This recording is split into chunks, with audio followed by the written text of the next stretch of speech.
The moment the universe put the Roosevelt quote in front of me, three lessons came into sharp focus. The first one is what I call the physics of vulnerability. It's pretty simple. If we are brave enough, often enough, we will fall. Daring is not saying I'm willing to risk failure. Daring is saying I know I will eventually fail, and I'm still all in. I've never met a brave person who hasn't known disappointment, failure, even heartbreak. Hi, I'm Amy Lynn, or Amy is fine. And that was a section, or most of, a most recent practice from voice training. I may sound different in a couple weeks if I have a place at the Anime Roundtable at Anime North, and that's because this whole thing is a process. But I've decided, maybe fairly recently, that I want to live my life during the process. And some people don't. And one of the first things I wanted to say is that's fine. So, as I guess implied but not directly stated, I'm currently going through a gender transition.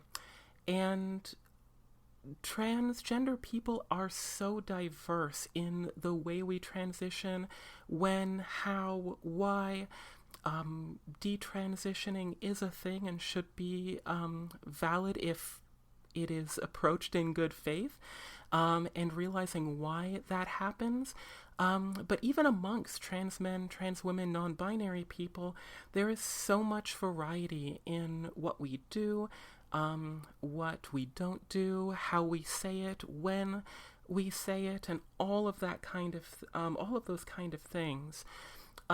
So this is a little bit off the cuff. I looked at James' most recent On My Mind segment, and I noticed it was about 13 minutes long, so that's about the goal, but knowing me, I might go a little bit longer.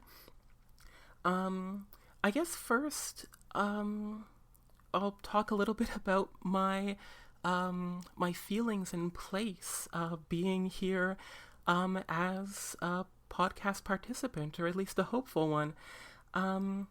So firstly, I'm not going to ask Mike to rename me on the site or anything yet. You may have noticed with figures such as the very famous Elliot Page, a lot of the credits are retroactively edited to be Elliot Page versus his dead name. And obviously, if there's interviews, you can't really go in and edit the audio, so I'm definitely not going to ask Mike ever to go in and re-record my name for the little intro segments. But as far as on the website, that might be something I ask, but I don't really think for me that's what I want at this stage. And, you know, I guess that raises the question of how much am I out? What is my identity? All that kind of stuff. So everyone's transition is of course personal. So I'm not going to go into too many details. As I've revealed, I am going through voice training, so I will at least say that. But for the longest time, and even to this day, I have identified with the term bigender, or with the identity of bigender. More recently, I've been toying or thinking about being more confidently a trans woman. I feel like bigender will always have a place in my heart, though. And, like, for example, I don't consider my other name a dead name, at least not yet. We'll see what happens as I go through this journey, but as it stands, I kind of just feel like it's going to be a name that goes into retirement or into stasis for a while. And that's unusual for a lot of trans people, right? So although this isn't necessarily a coming out, I guess it is for our hopefully one day vast audience. It's not really meant to be a story time about my transition. But since I intend to be out during Anime North, more or less at least, I felt like now was a good time to record something so that there was at least some heads up for any audience that we do have, as well as potentially, actually, possibly, definitely, at least half of the other regulars. I say other regulars. I've only really been mostly irregular during the pandemic era, but because I don't think I have some of them on Facebook, and even if I did, my coming out on Facebook has come in spurts and in a weird sense. Basically, last summer, I auditioned essentially and became part of a trans anthology comic collection. And in order to promote the Kickstarter, I came out to sort of a select audience on Facebook. And basically, I just went through and determined, okay, who here is unlikely to be offended by my identity or want to confront me about my identity and that sort of thing. So you'll be happy to know that Mike was not on that list. So Mike has been privy to the sort of posts that I've made. I've sort of made a few update posts over the last year or so. So, he's been at least somewhat aware. Not that I've been completely open there either. I have shared my name eventually, I think maybe the first post, but for a lot of people who I've come out to, I'm very slow with that. I usually say, at first, again, I said this isn't going to be a transition story time, but I have taken things differently for different people, as I guess I am for this podcast audience. So I did, want to say something before I showed up. And, again, at this stage in my voice training, it's not like I'm a chameleon or anything. So I did want to give that heads up, make an appearance. I'm not sure if there will be an episode before Anime North at this point. I think one was scheduled for tonight, but it ended up fizzling out, which is fine. I wasn't going to attend this one anyways. So yeah, I didn't want the Anime North episode to be about me. I didn't want that to come up. I'm sure it would have been handled fine either way, but yeah, I just wanted to play it safe, I guess. So speaking of Anime North, I don't technically know what name will be on my badge. The attendee badges are actually, from what I hear, really good. They have a place for a legal name on the back for emergency purposes or for identification, but on the front it has, whatever name you want to choose. Unfortunately, or fortunately, I have technically been staff, so a staff badge has technically been printed for me already, and my liaison at Anime North, I guess, found out about my name probably right, I think, on the day that maybe they were being printed. So we'll see what happens. I might need to bring a sticker or pronoun pins, which I'm sure will delight and or offend some people.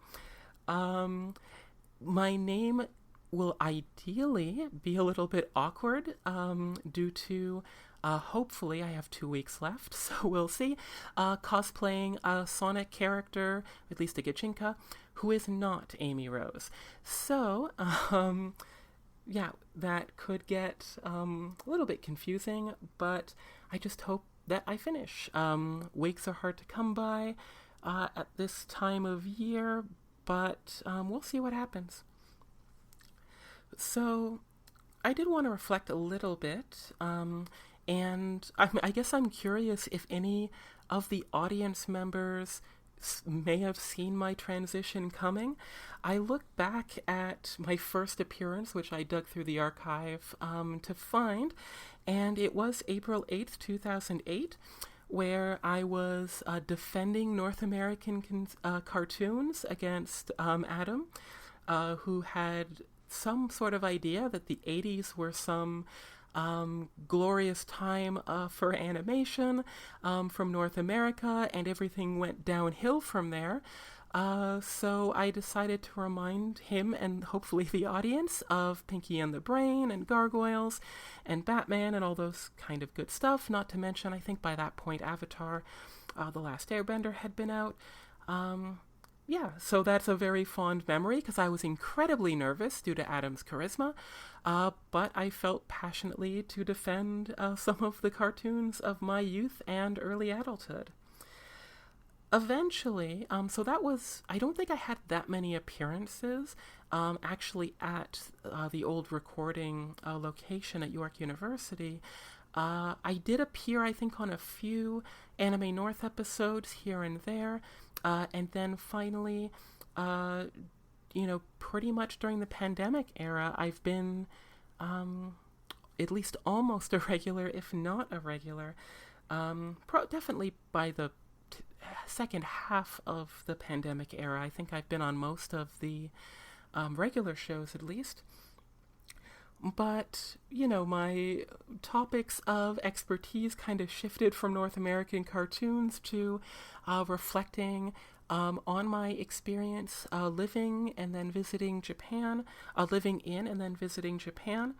And then it sort of transitioned into international exchange and my adoration of projects like Cyber 6, very trans there, or Oban Star Racers, even little bits of trans allegory there if you look hard enough. And if any audience members have been paying attention, you may have noticed my passion about speaking about Utada Hikaru's coming out as non-binary, and how big of a deal that really was for Japan especially, as well as my thoughts on LGBT issues in Canada and Japan. And that's something I've started to sort of have to come to grips with a little bit recently, because even though Japan is very shut down now, I have really no interest in going on a guided tour, kind of like, I was going to say how they do in North Korea, but obviously it's going to be much safer and better than that. But, it is a strict itinerary, and I don't really have any interest in that. But even when Japan opens up again, going to Japan is going to be more difficult for me as a trans or non-binary person. And, that sucks. I love Japan. I love going there. Japan is honestly where I came out to myself back in 2013. Again, not trans story time, but, I had thoughts before that point. There were signs, egg cracking, as they say in the community, and all that. But Japan really is where I did start to come out to myself. And maybe I'll talk about that another time, because Japan is really interesting. I've maybe even mentioned this on the podcast, but I've definitely mentioned it to individual people in the past. But when comparing Japan with, I'd say, most of the United States, or even most of Canada outside of cities, I would say that it's probably safer to be a trans person in Japan than it is to be a trans person in the US, at least when it comes to physical safety or even emotional safety, to be honest. But it's harder to have a job. It's harder to live free. Unfortunately, in a lot of the US, they're trying to reverse a lot of trans rights, but you don't need any sort of surgeries to be trans in the US, which I think is great. As I mentioned at the beginning, everyone's transition is different. But in Japan, if you want to transition, you have to go through pretty much every surgery you can think of. That's an exaggeration, but if you thought that their laws on gay marriage or their civil, or in Japan, civil unions was archaic compared to the US or especially to Canada, Japan is even more archaic when it comes to trans legal rights. There's probably a lot less murder in Japan for being trans. There's no sad discussions on gay panic defense or trans panic defense, which is great. But yeah, in order to live authentically, you have to essentially lie, and I think that's sad. Obviously, hopefully everyone else listening thinks that's sad too. But yeah, because I have such a big connection to Japan and its part in my self-acceptance, a lot of Japan's attitudes are frustrating. It's not universal. I've championed the manga and anime series Wandering Sun so many times, and I do recommend it. I do think it is currently the best representation of realistic trans experiences in Japan. It's very much a slice of life, no fantasy going on at all. For fantasy, I would link and recommend that Dirty Pair episode. That's at least that one scene is very famous for the status that, like, here in the future, 1 out of every 10 people have gone through a gender transition. And I think that's probably, if we look at our own future, maybe an exaggeration, but you never know. But that entire episode is available, at least at last check, free and legally, in at least a couple places. So if you do want kind of a very trans-affirming and fun episode, do check that out. It does seem like my microphone has fizzled out. It was going well for so long. Maybe Mike can boost it. But I think that's a good sign as any to end things off. I will say that nothing is certain about my transition and about my journey, but I may end up being. Actually, let me pause this and see if I can fix it. You never know. Testing. Oh, it came back. Interesting. I don't exactly know when my mic got quiet, so I will. I guess sort of a recap. I just championed Wandering Sun and Dirty Pair as excellent and very different trans representation in anime. Really briefly, maybe I'll talk about them more in detail one day. But the last thing I wanted to say, and it might be a repeat at this point, is that nothing is certain, but I may end up being the first woman regular since Angela on the Anime Roundtable. If my sort of experiments this summer or trial run of increasing living authentically goes well. I've already had some wonderful and unfortunately negative experiences, misgendering, rudeness, horrible expectations, Twitter trolling, all that kind of stuff. But I've had amazing friend experiences, time at Pride, and so on. So we'll see what happens. But if I'm not the first woman regular on the podcast, I'm probably at least going to be the first non-man since Angela. So that's, I guess, kind of exciting. Hopefully I've already provided a unique voice, and now I can be more authentic in presenting my voice in whatever way it sounds after weeks or future months of further voice training. It probably will sound different even in a couple weeks, but you never know. So thanks for listening, And hopefully I will see some of you at Anime North, or you'll at least hear me, or maybe see me in the audience at the very least, for at least one of the days. Sorry, Mike, as you know, I'm a pretty big fan of Anime Hell, so probably won't be missing that one. That's all for now. I'm Amy Lynn, and I'm out.